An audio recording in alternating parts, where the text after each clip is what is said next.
В эфире вечерние новости. Здравствуйте. И вот некоторые темы, о которых поговорим в этом выпуске. Почти 2000 вахтовиков уже покинули Чииндинское месторождение. Как организованы выездные рейсы? 2 аппарата искусственной вентиляции легких поступили в Амгинский район. К Дню Победы памятный знак воинам-якутянам установили в Тверской области.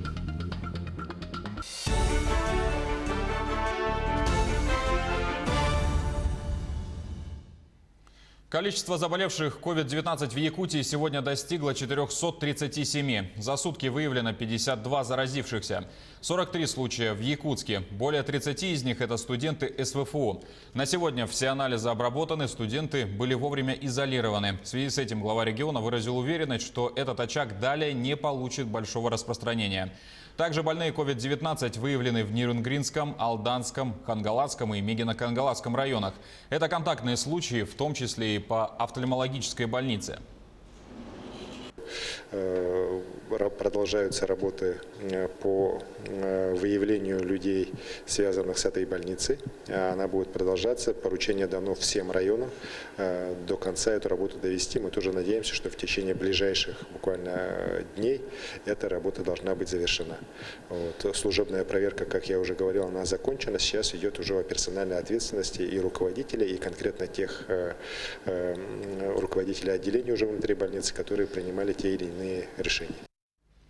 Также глава сообщил, что более 1800 вахтовиков уже вывезены с территории Якутии. О том, как производится вывоз и какие методы безопасности при этом применяются, расскажет мирнинский корреспондент Марфирина Алексеева. Начиная с 3 мая вывезено около 2000 работников, которые завершили свою вахтовую смену. Авиакомпания «Якутия» выполняет рейсы с аэропортов города Мирного и Талакан. Для спецрейсов был разработан особый режим регистрации и досмотра пассажиров. В целях безопасности, для того, чтобы исключить контакт жителей города Мирного с работниками Чииндинского месторождения, было решено проводить регистрацию прямо под открытым небом у борта самолета. Уже сегодня еще 160 работников наконец полетят домой.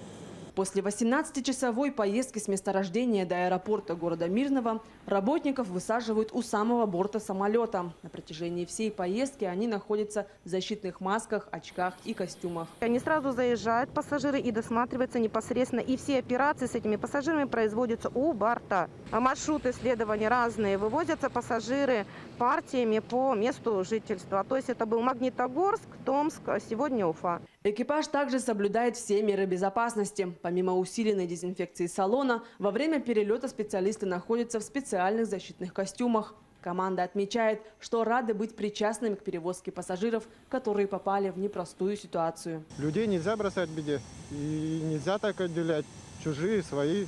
Мы все живем в одной стране и должны помогать. Во время полета мы находимся все в масках, в защитных очках.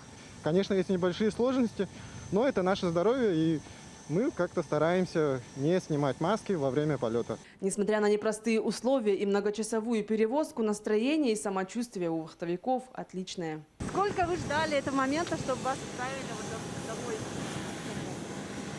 3 недели, да? Да, 3 недели. Ну, а вообще как настрой? Веселый. Домой. Да, начали вывозить, и настроение появилось сразу. Волнуются, переживают, конечно. Ждут дома. Ежедневно производится несколько спецрейсов в разные регионы России. Вывоз работников планируется производить до 10 мая. Марфирина Алексеева, Артем Алексеев, Мирный. Новые случаи коронавируса в Хангаласском районе связаны с офтальмологической больницей. За последние сутки там выявлено 4 новых случая заражения коронавирусной инфекцией. За весь период COVID-19 в районе диагностировали у 8 человек. Оперштабом установлено свыше 100 контактных лиц. Из них 93 человека контактировали с первыми заболевшими, 9 человек с пациенткой офтальмологической больницы. По информации главы района, среди контактных лиц есть и те, кто встречался с жителем города Якутска, у которого потом подтвердился COVID-19.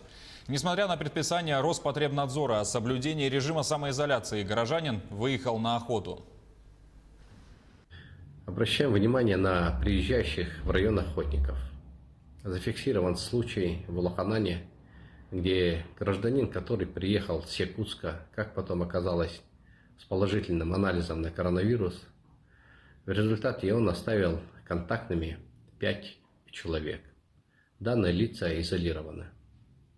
В связи с этим случаем настоятельно рекомендую не приглашать в Улус друзей, родственников, знакомых на охоту и не контактировать с приезжими гражданами. Все эпидемиологические мероприятия продолжаются, проводятся лабораторные исследования, принимаются меры по предупреждению дальнейшему распространению коронавирусной инфекции. Просим оставаться дома и воздержаться от выездов на природу. Только оставаясь дома, мы остановим распространение инфекции. Будьте здоровы! Непростая обстановка сохраняется и в других субъектах страны. Северокавказский регион остается горячей точкой распространения коронавирусной инфекции. Врачи местных больниц работают на износ. На кадрах, снятых в инфекционной больнице Дагестана в четверг, показана слаженная работа врачей в условиях пандемии. Медики, облаченные в защитные костюмы, оперативно подключают пациента к аппарату искусственной вентиляции легких и берут необходимые анализы, а также измеряют ему давление.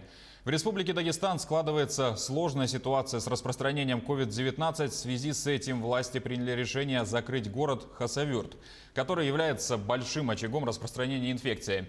На данный момент в республике насчитывается более 2300 подтвержденных случаев заражения и 16 летальных исходов. Полностью выздоровели и выписались 391 пациент. Премьер-министр Дагестана заявил, что власти собираются выделить 2,5 миллиарда рублей на борьбу с COVID-19. Я хотел вас спросить, вот есть уже несколько успешных дел у вас, пациенты пришли в себя с положительной динамикой. Вот когда человек уже, вы его снимаете с аппарата, что вы чувствуете в этот момент? Мы иногда даже плачем сами, когда нам удается снимать пациента с аппарата. Это настолько такие эмоции, которых просто-напросто не передать словами. Иногда под этими масками мы плачем, мы даже не скрываем свои слезы, свои эмоции. Я думаю, лучше этого просто-напросто ничего не может быть. Возвращаясь к нашему региону, 2 аппарата искусственной вентиляции легких поступили в Амгинский район. Их направили по линии Минздрава республики. Между тем, в районе продолжается работа по организации лечения коронавируса. На данном этапе медики проходят обучение, 36-часовые курсы переквалификации. Квалификацию получили 85% врачебного персонала и 75% среднего состава. В ближайшем будущем ожидается поступление еще 2 аппаратов ИВЛ. По перепрофилированию стационара сейчас проводится подготовительная работа совместно с оперативным штабом Амгинского района.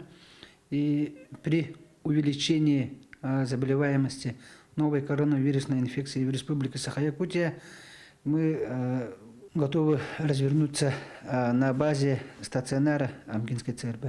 Сейчас у нас предположительно будут развернуты 67 коек, из них 20 коек будет больных с легким течением заболевания, 23 койки у нас будет неинвазивные и 23 койки у нас будет инвазивные, которые будут потребоваться аппараты ИВЛ. Между тем, рейды по объектам торговли продолжаются в Якутии. Региональное министерство предпринимательства на сегодня уже проверило более 150 магазинов и торговых точек. С 30 апреля только в столице осмотрели 23 торговых объекта. Также осмотрено 159 магазинов, торгующих продуктами питания и товарами первой необходимости. По результатам проверки составлены административные протоколы по статье 20.6.1 КоАП в отношении нескольких предпринимателей. Статья предусматривает штраф для юридических лиц от 100 до 300 тысяч рублей. Протоколы уже направлены на рассмотрение в суд. В период с 30 апреля по сегодняшний день сотрудниками проведено 184 выездных рейда. При первичном выявлении нарушения сотрудники Минпреда ограничиваются предупреждением в адрес предпринимателей, затем делают повторный рейд. Но, как показала практика, большинство предпринимателей не допускают повторных нарушений, но за указанный период все-таки выявлены 5 собственников бизнеса, которые не вняли предупреждением и продолжили грубо нарушать ограничительные меры. Как следствие, в отношении них были составлены определения о возбуждении административного правонарушения.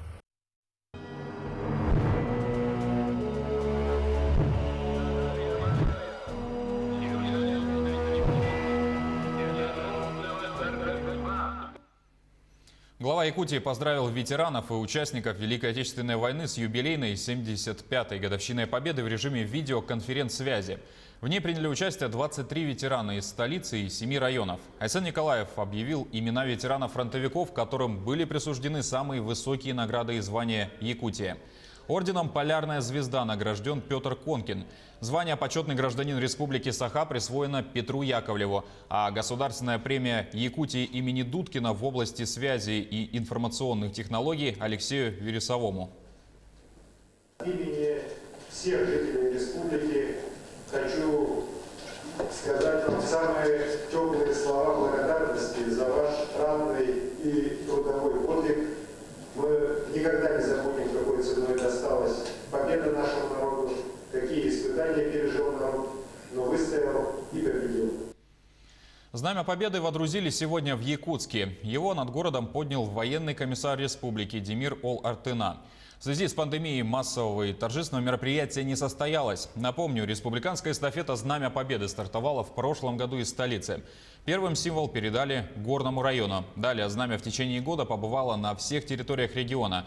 В каждом пункте пребывания символа проходили военно-патриотические мероприятия, встречи молодежи с ветеранами и тыла, классные часы в школах, концерты и акции.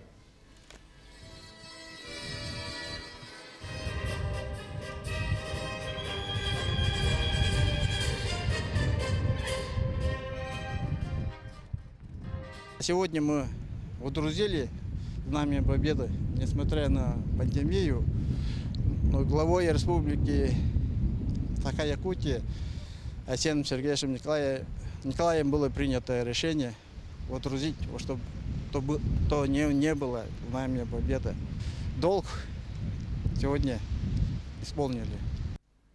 Памятный знак воинам-якутянам установили на холме Березуйский в Тверской области. Официальное открытие пока запланировано на сентябрь. Во время Великой Отечественной в Тверской области шли ожесточенные бои, в которых погибло около 1 миллиона советских защитников. Так, на холме Березуйский в 1942-43 годах несла большие потери 326-я стрелковая дивизия.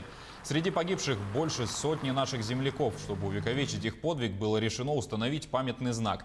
Идея появления принадлежит волонтерам-поисковикам, ведь поиски и идентификация погибших бойцов не прекращается и 75 лет спустя после окончания войны.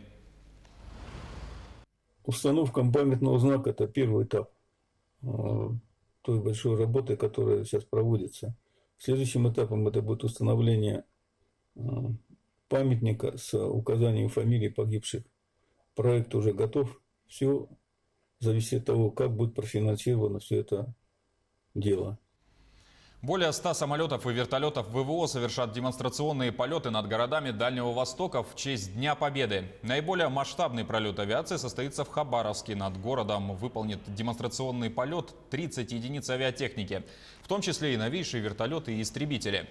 Авиация покажет высший пилотаж и в Якутске. Полеты пройдут завтра в 11 часов 10 минут по местному времени.